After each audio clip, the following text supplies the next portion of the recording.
এটা রাসূল সাল্লাল্লাহু আলাইহি ওয়াসাল্লাম আগেই বলেছেন যে এমন শ্রেণীর মহিলা বের হবে শেষ জামানায় যারা পোশাক পরেও নগ্ন থাকবে, তারা জান্নাতে যাবে না, জান্নাতের গন্ধ পাবে না। রাসূল সাল্লাল্লাহু আলাইহি ওয়াসাল্লাম বলেছেন যখন দেখবে মেয়েরা ছেলেদের পোশাক পরছে আর ছেলেরা মেয়েদের পোশাক পরছে, তখন বুঝে নেবে এটা শেষ জামানা।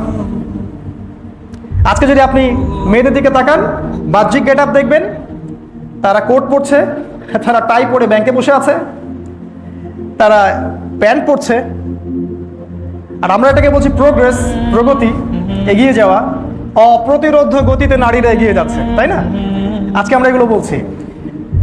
রাসূলুল্লাহ সাল্লাল্লাহু আলাইহি ওয়াসাল্লাম বলেছেন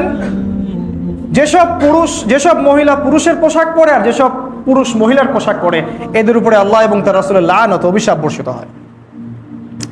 তিনি বলেছেন শেষ জামানায় মেয়েরা পুরুষের পোশাক পরবে আর পুরুষেরা নারীর পোশাক পরবে। পোশাকের আরেকটা অর্থ আছে, সেটা কি জানেন? সেটা হচ্ছে শুধু বাহ্যিক পোশাক নয়।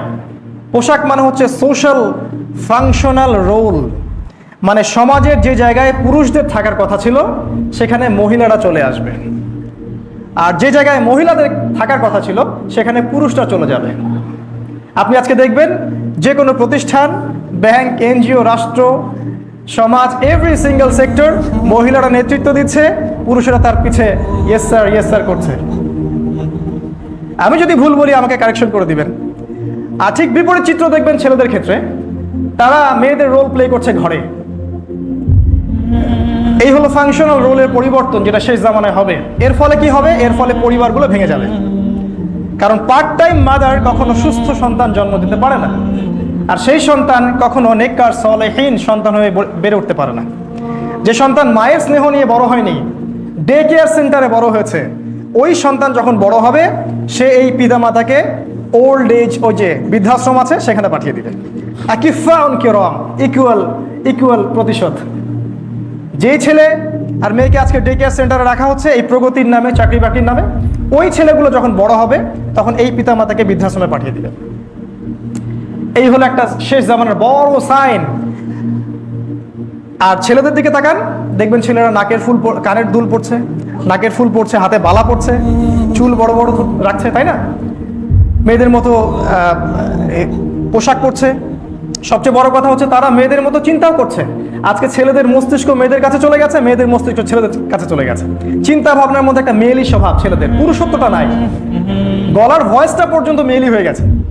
খেয়াল করে দেখবেন, এটা রাসূল সাল্লাল্লাহু আলাইহি ওয়াসাল্লাম 1400 বছর আগে বলে গেছেন যে পুরুষের জায়গায় মেয়েরা চলে আসবে, মেয়েদের জায়গায় পুরুষেরা চলে যাবে। তিনি আরো বলেছেন, এই কথাটা খুব ভালো করে শোনেন, আমি জানি না এখানে মা বোনরা আছেন কিনা।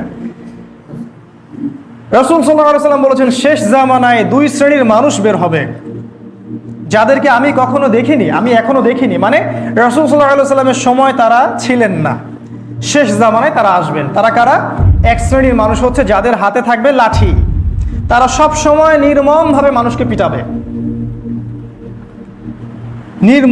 নির্মমতার চূড়ান্ত পর্যায়ে চলে যাবে, মানুষকে মারতে মারতে।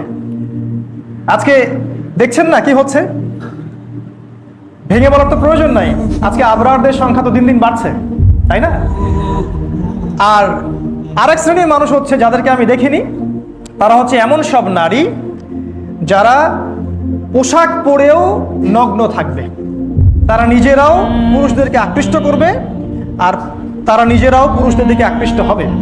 এই দুই শ্রেণীর মানুষকে আমি এখনো দেখিনি, আমার পরে তারা আসবে। তাদের ফলাফল কি হবে? তারা জান্নাতে তো যাবেই না, জান্নাতের গন্ধ পাবে না। আমরা মা বোনদেরকে অনুরোধ করব, নিজের পোশাকের ব্যাপারে সচেতন হবেন। এমন পোশাক পরে বাসা থেকে বের হবেন না যেটা পরে আপনি নগ্ন থাকছেন। এটার অর্থটা কি?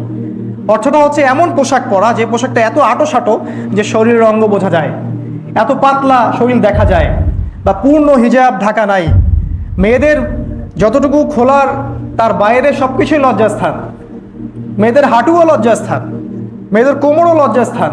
শুধু লজ্জাস্থান বলতে সেই অঙ্গটা নয়, এটা রাসূল সাল্লাল্লাহু আলাইহি ওয়াসাল্লাম আগেই বলেছেন যে এমন শ্রেণীর মহিলা বের হবে শেষ জামানায় যারা পোশাক পরেও নগ্ন থাকবে, তারা জান্নাতে যাবে না, জান্নাতের গন্ধ পাবে না।